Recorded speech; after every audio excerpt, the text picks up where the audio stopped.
Okay. Permaculture, I'm going to kind of give, I know Julie hadn't really heard, but everybody else has, permaculture. Really, it's about stewardship. Taking care of the land with what the land has. So in permaculture, you use everything.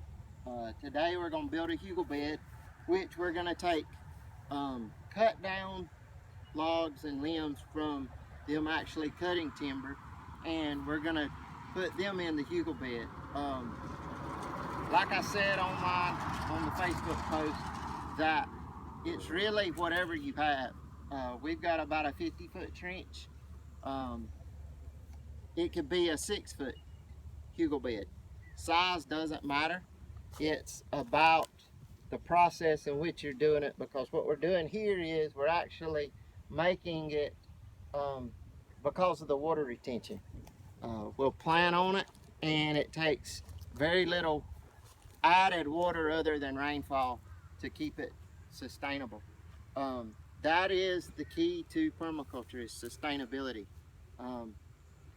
It's not a sprint, it's a marathon. You plan years out.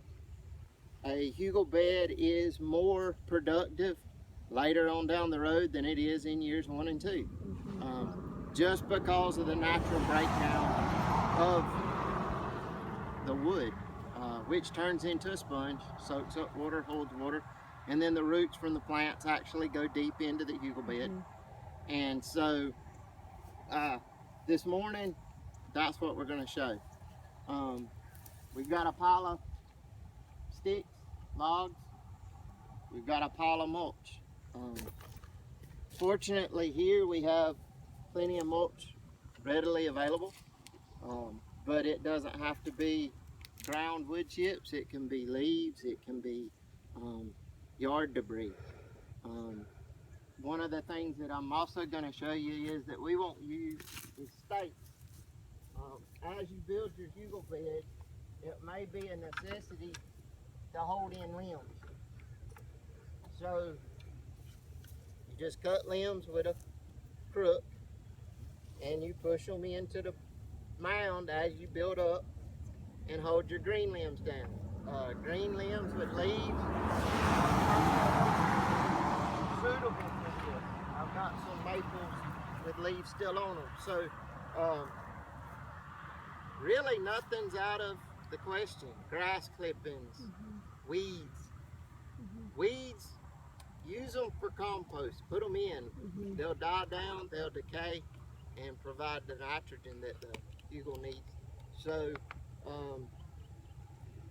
anything you find that you can build it up with.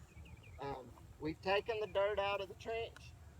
It'll actually go back on top, and we'll cover it with our composted mulch, and we'll be able to plant in it. But the main process is just lining your trench. Kristen, you want to come help me?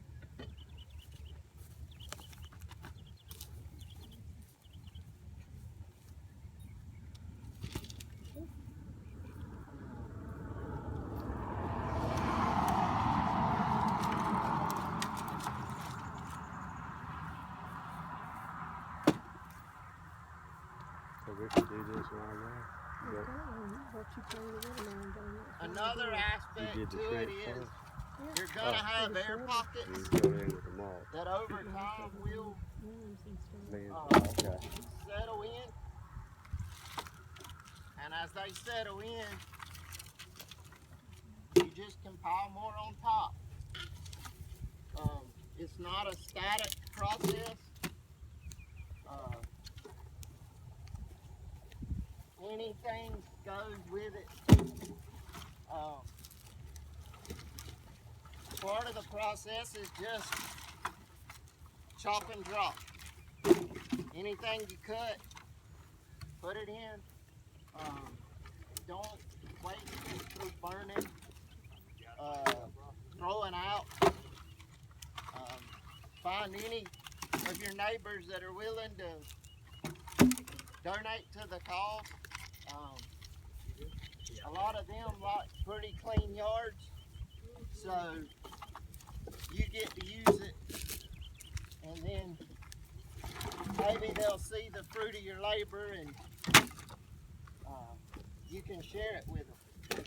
But the key is getting a good bed of carbon that will act as a sponge between the ground and the water that will come into it, and it will actually wick up through the pile.